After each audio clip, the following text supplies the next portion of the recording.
My name's Chris. And I am just so fucking happy. And also Kristie. Yeah. And this is Sydney Calling, presented by the Washing Up Podcast. We're delirious with little sleep and happiness. And great joy. And great joy. Partially because Israel won. Partially because Cyprus didn't. And greatly because Salvador had to hand the trophy to Israel. Suck shit. Oh, you arrogant cock. Yes. Oh, you're an arrogant cock. This is for real music. Apparently you need people bent over piano in a very uncomfortable position and bad for their neck and well-being to warrant being... He doubled down. Right, he doubled down tonight by, as he finished his performance, and everyone sort of had applauded nicely, and I mean, we shouldn't have, because he spent the last year... Apart from, obviously the moment with his heart transplant, and great he survived, and great that's going well. That's fine. All happy about that. What nobody is happy about is the fact that he has spent the last year bagging out the competition, calling it fast food music, saying that fast food music is horrible and has no place, and his was a win for real music. Everyone sort of gave him a bit of a pass. We were happy that we hadn't seen him for the whole contest. Yeah.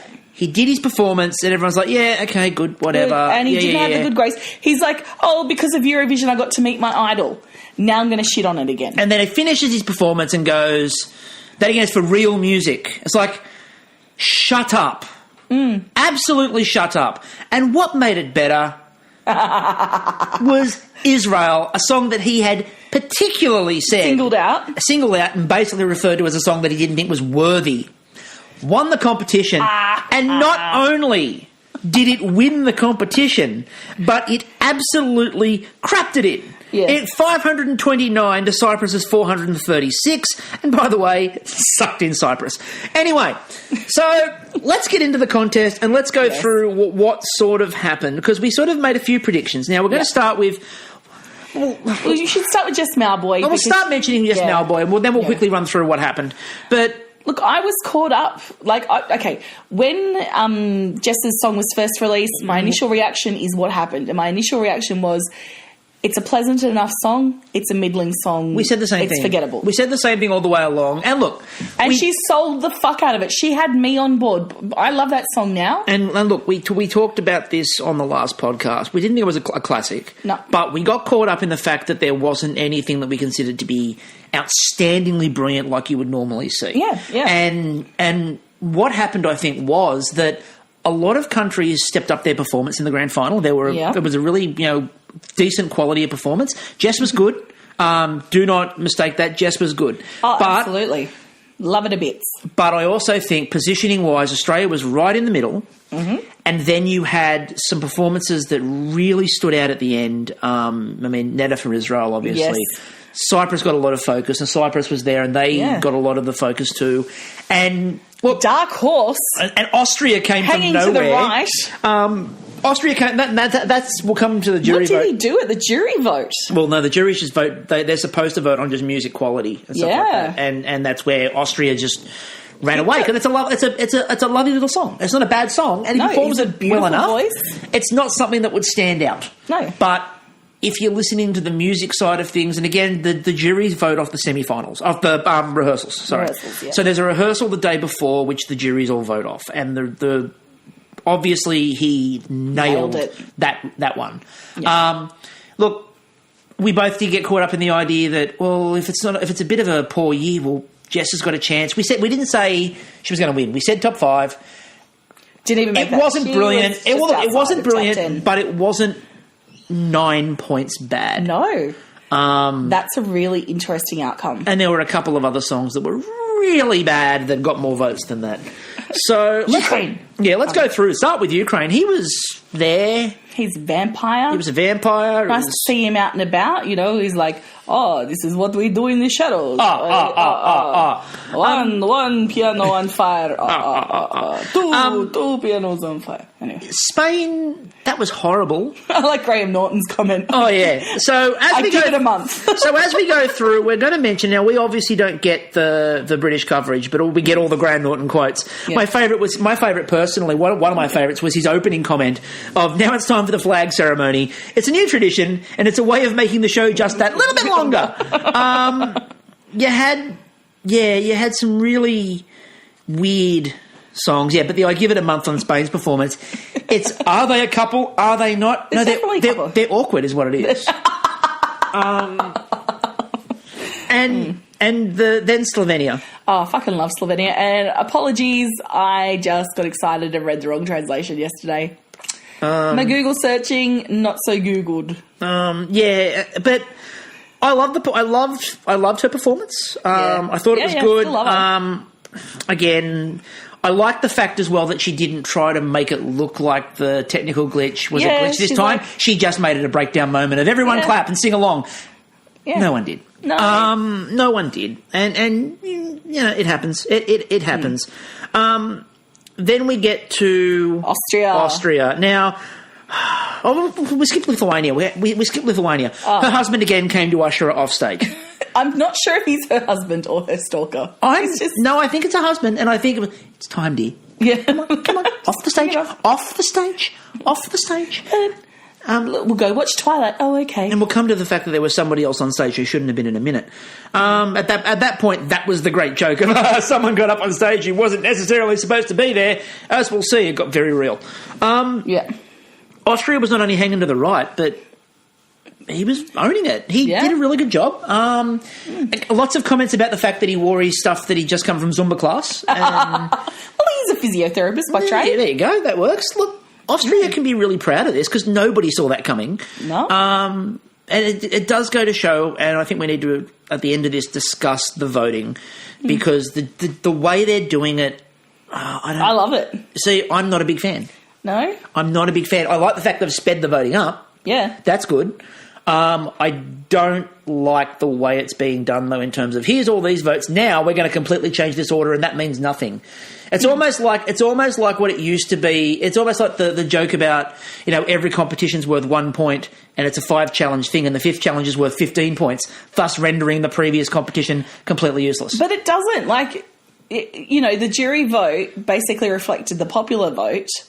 In terms of who was up there, and the only person except Austria and Sweden, and Denmark. Look at Denmark. Denmark flew up the charts. And speaking of flying up the charts, Ukraine came from nowhere. Yeah, absolutely. And Italy. What the hell? Where were these votes last year when we needed them? We needed these votes last year, people. Why don't you like naked apes? Estonia, once again, it was operatic. I thought that the first half of her song was flat. The dress again... People make a big deal about the dress, It's Petra Merz. It's Petra's. And by the way, can I suggest again that the vote for Sweden was not everyone voting for Sweden, but everyone going, we want Petra. Petra and Mons. Petra and Mons. I mean, I think that's what they were doing. Petra and Mons, they all wanted to vote for them. Alexander Rybak had the look on had a look of a man who knew there was absolutely no chance he was winning this. Yeah. He's like, I've been there, done that. This isn't the vibe I'm getting. And you could sort of see him. You could sort of see him in the green room as the night went on, weighing up life decisions. Yeah. Why did I agree to do this again? I've won it. Why did I do this? I mean, it was sort of a meh performance. He wasn't that engaging, and as we said yesterday, his main strength is when he has the violin. And he only brings the violin on stage halfway through. Remind everybody, I'm the violin guy. Oh, yes. Look what I found, a violin. Do you think it's also the cuteness has worn off? Like, he was young when he won, yeah, right? Now he's just creepy. He's now older. He's creepy. And everyone's like, oh, it's like a puppy grown up. Portugal managed to put together. Oh, but before we get to Portugal, I do have to mention the Graham Norton quote on him. Yeah. That Alexander has come back with a song called "That's How You Write a Song." Ironically, the song is not great.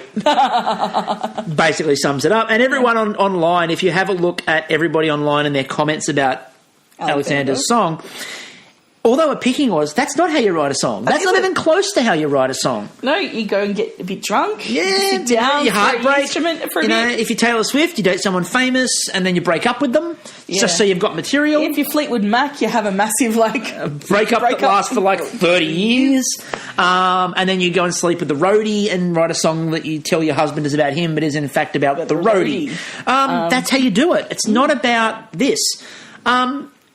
Portugal did their best to make sure we weren't coming back. Yes. Like, their song... I can't remember who it was online. I think it was the Audition Pianist Twitter account that tweeted out, you know a song's bad when the host country turns the volume down on its own singer. Nobody wanted to be back in Lisbon. I think a large proportion of nobody wanting to be back in Lisbon was... We didn't want to risk having to... Those hosts. The hosts, or to deal with Sobro again. Yeah. I thought that the hosts got worse as the night went on. They really were bad. And they showed the winner of Junior Eurovision, at the end while they were waiting to count the votes. And the Junior Eurovision winner was better. The Junior Eurovision person was a better host. Yep. She was remembering where the competition is supposed to be and telling everyone. She did a better job of Salvador's song than Salvador ever could have. The Junior Eurovision host was better than the hosts of Eurovision. Just think. Then we get to the big moment of the night. Yes. The United Kingdom. Oh, what a fucking boss. Now, this is how you... There are a couple of things that we need to talk about. First of all, her. Go. She is... Okay, so I call her Hillsong Annie Lennox. I think she's a less grittier, more ready for a Christian stage, singing, positive vibe kind of woman. But the poise and the fucking... And, that guy jumped on stage with a backpack. Yep. Who knows? You're in Europe. Snatch the microphone off her. And who knows, there's... I mean... Fuck. It could have been anything. Yeah. And yelled about the fascist UK media and then got ripped off stage. You could see there was a moment where she was deciding what to do. And she walked around. Shaking. She was shaken, and I would be too. She was shaken. She walked around. She clapped along with the music to keep everyone in time. Yeah. Somebody got her the microphone back. She picked it up and just went bam. Straight back into it and did a really good job of it. Yeah. And a lot of respect for what she managed to do there. And then we had the Australian moment of the night. Joel Kristie has won my everlasting respect. Yep. And not only mine. So Joel Kristie comments on the Australian broadcast, some cockhead got up and did this, called him an absolute cockhead. At which point the media picked that up. At which point J.K. Rowling picked this up. And tweeted back about this was amazing and now nobody should ever question Australia in Eurovision. And then Joel Kristie found out and told her. And then she tweeted back to Joel. I've awarded you Order of the Melon First Class. Now, Joel is a massive Potter fan, like a lot of us are. And, wow, I've just got... Yeah, he and Miff have now won me over. I've done my year of... It's like when you get a new doctor. I've done my year of the old doctor being mourned. I'm open to the new generation of... I, for one, welcome our new overlords. Yes. Order of Melon First Class overlords. Yeah. Yeah. So I think that was really... I think that was really, really interesting too. Serbia. They weren't bad. They weren't good. They were there. Capes, wind machines, drums, bald guy... I can't work out who I actually think the bald guy is. I actually think the bald guy... I think he's not so much... I can't remember what they were saying he was, but no, the correct answer for who the guy is from there instead is he's Rene from Aqua. With a beard. Obviously, things went bad. He just turns around suddenly and goes, come on. Things went badly. Come on, ladies, let's go party. That's it. That's it. Let's get a wind machine and a cape. Yeah. Then the other big surprise of the evening, which was Germany. Yeah. That just, shot up through the voting. And, yeah. People probably thought it was Ed Sheeran, all redhead lookalike. It was all Ed Sheeran comments. And then I think as well they explained the backstory of the song about it's about his father dying. Sympathy vote always works as well. Look, it wasn't a bad song. No. It was there. It was decent. It's a good performer. It did a lot better on the jury votes, which again that goes back to songwriting. So fair enough. Yeah. Albania was very much still power something. Yeah, still, the Mysterioso dude who jumps out in my Baltic Vampire and TV show. Graham Norton's comment was, if you're just joining us, Middle Earth hasn't joined Eurovision. No, that was Albania. That was really good. So, France. I loved the French performance. You're very Pomo. Oh, I love the Pomo. I love the Pomo. Look, they were good. They were cool. They changed their outfits in the green room. They went from all black to all red. Well, Gaultier's, fucking, sponsoring them. So he's probably she more of my stuff. But she got a very tailored outfit, and he just got a black skivvy. He did. Zipper on the side. France did a really good job of it again. I liked what France did. The Czech Republic. The backpack. He was popular. He did his flip, but he looked in pain. He did. He was not moving very... He looked like he was in so much pain through that whole performance. And I think part of it was he was building up to the flip. And I think he knew the flip was coming and just praying to God he didn't fall. Was hoping he didn't hurt himself again. That was what he was really sort of trying to not do. He's like, you can almost hear him going, is it really worth hurting myself? Graham Norton, by the way, his comment on that was, his song is called Lie to Me. Okay, I think you're going to win. So, and credit, by the way, to the people doing captions. Because the people doing captions this year had to do lots of boobity bop bop bops and skibbity wop wop wops and bop bop bop bop bops, and they did them. Yes. Caption photos appeared all night, and it was brilliant. Speaking of brilliant, Rasmussen. Oh, they did so well with that. Yes. And you could tell that the popular vote loved them. Oh yeah, they came in about 5th or 6th in the popular vote. They flew up in the popular vote. They got about 180 points. But they were coming down near the bottom. They were 30s. They were below Australia. Yeah, and they ended up on 226 and coming inside the top 10. So well done, Denmark. That was a really good effort, and I think appropriate, and I think it was fair. Come and invade me anytime. I'll let you. I'll give you a weekend. Sorry, I'll give you a weekend. All right, thanks, John. Right, no problems. Then we came to Australia. Yeah. Look, she did a good job. Love her. She did a good job. She wasn't pitchy. She wasn't out. No. She wasn't any of those things. She was good. I don't think that the fabric of the dress helped because everyone just made jokes about the fabric of the dress. Not even about how it looked. Just the fact that it made it look a little bit like karaoke night and Hens Night karaoke. And they could have done a better job there. Look, the feeling for me with Jess Mowboy is like when you go to the Olympics and when you're surrounded by media, and like, I love her. She sold the song. I love it, blah, blah, blah. But you're surrounded in this kind of like fever of, this year it's going to be us. This year it's going to be us. Medal tally, we're at 15, Yeah. It's that, and it's sad and it's disappointing, and I think we're all going to need a bit of time to process it. I hope what this does means that, because we've got a company that writes all these songs. There's one writing company that writes. Sony? No. It's what are they? Can't remember. But there's a name of the writers, and they've got their own company. They write every single song. They've written every one we've ever entered has been written by these guys. Yeah. It might be time to look somewhere else, or it might be time for them to change up their style of writing for Eurovision, because I think another reason for the splashback is that we've now sent the same style of song 3 years in a row. It's time to do something different.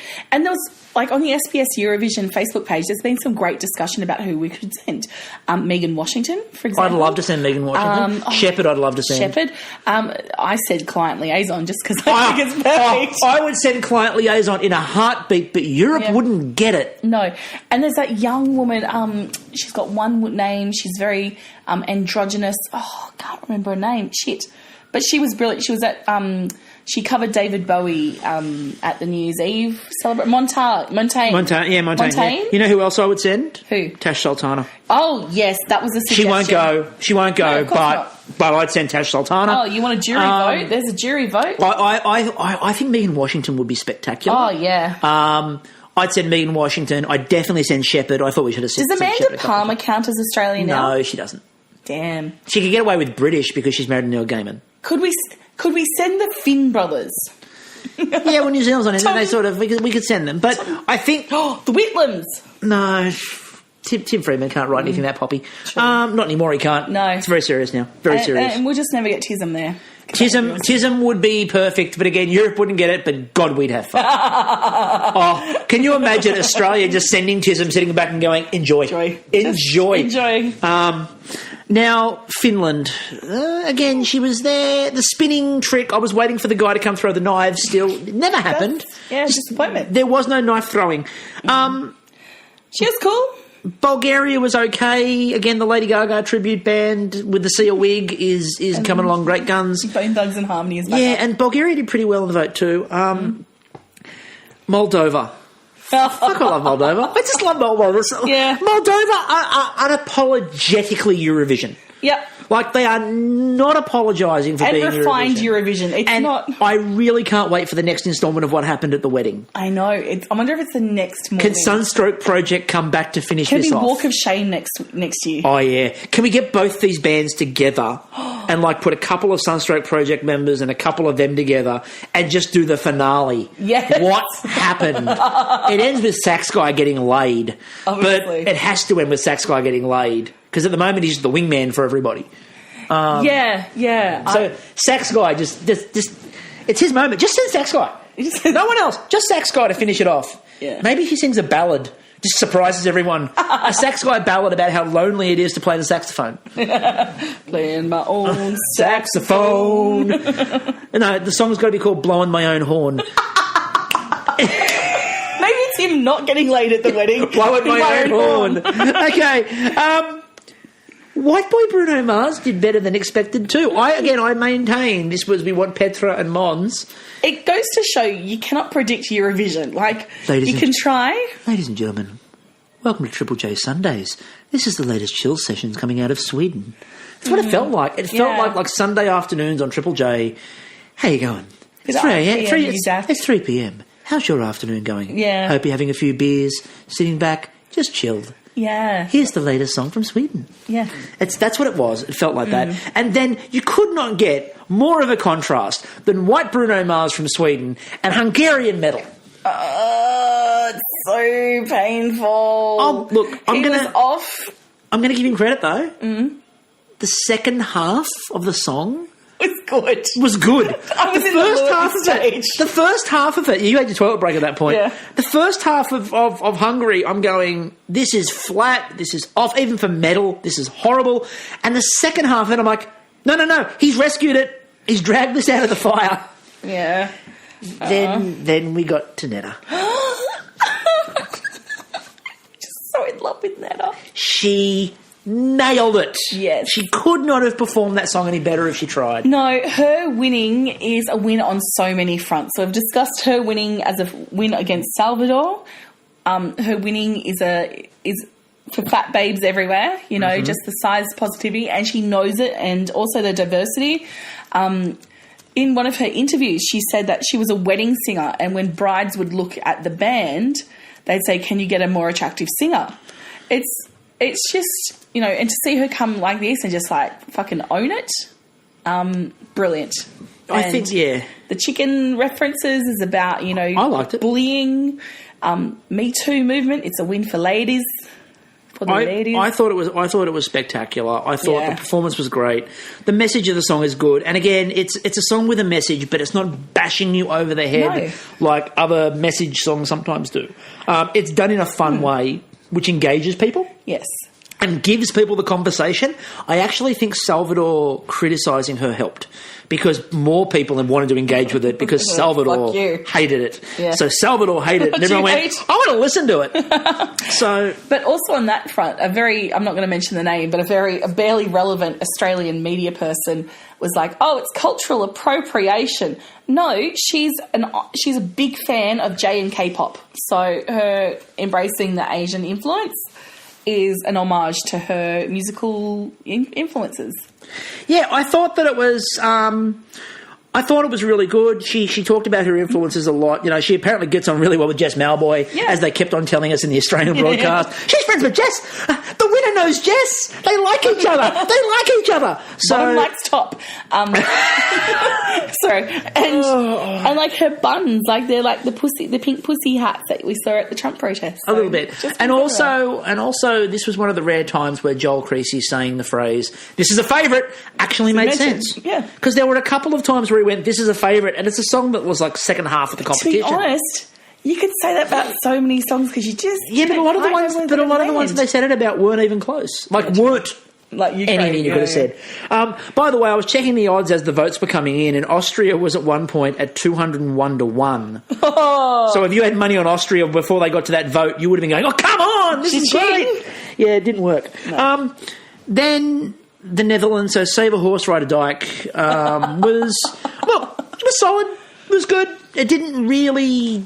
I think coming off Israel, it didn't help. No. And then what really didn't help was Ireland wasn't good.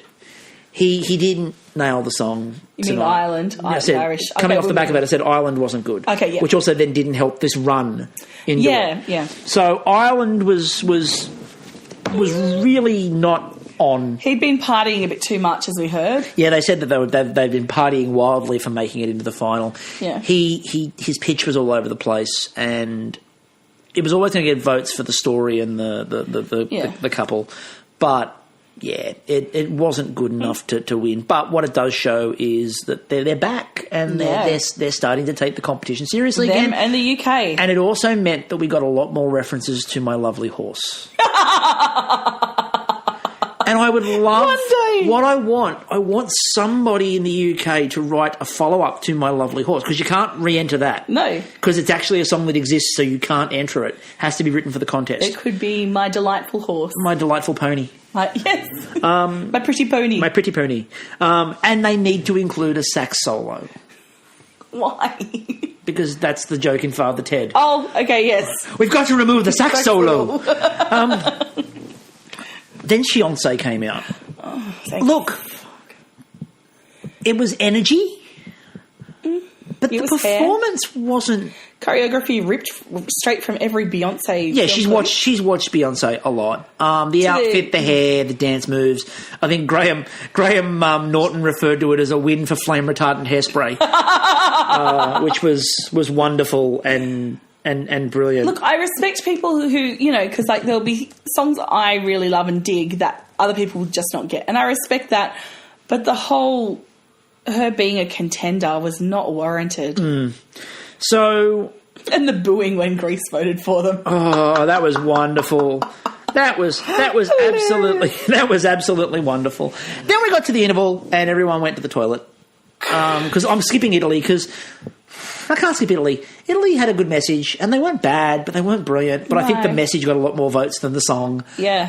Fuck you, terrorists. All right, we're voting for that. Yeah, everyone went, yeah, fuck terrorism. If you don't vote for this, then you like terrorists. Yeah, vote for this. If you feed a terrorist or fund a terrorist, you're a terrorist. Also, if you don't vote for Italy. Then the voting took place, and we got the hosts again, which sucked. Absolutely sucked. God, they were bad. The jokes were horrible. They weren't even horrible in a like, Eurovision way. That you appreciate. You kind of like bad for this. The banter was awkward and bad. The funniest part was I thought the most comprehensive thing that they did, the thing that was most well put together that they did, was the moment where they had to throw to the green room after what happened with the UK when they weren't expecting to. Yeah. I thought the ad-libbing there was the best bit of hosting they did all night. So all the planned stuff sucked. And at the end, they talked over each other and bumbled into each other. And I loved at one point Joel Kristie and Miff Warhurst talking about one of the hosts went, she's the loose one. She's just making it up as she goes. Everyone else has got a script. She's just making it up. There were a couple of... The voting then started and we had, a really interesting series of voting. And it was a really interesting series of voting. When we got to the end of the first lot of votes, Austria was on 271, Sweden was on 253, Israel 212, Germany 204, Cyprus 183. That's your top group there. I said at the time, I tweeted out at the time, if Israel is ahead of Cyprus going into the last lot of votes, Israel wins. I thought for Cyprus to have any hope of them actually winning it, they needed to be up on Israel, because I thought that Israel, performance-wise, in between it. Yeah, performance-wise, I thought that Israel was going to get more votes than Cyprus. Yeah. It turned out that Israel did get a lot more votes than Cyprus, and it wasn't even close. No. There were a couple of big changes in the scores. Before we get to that, though, Graham Norton's 32.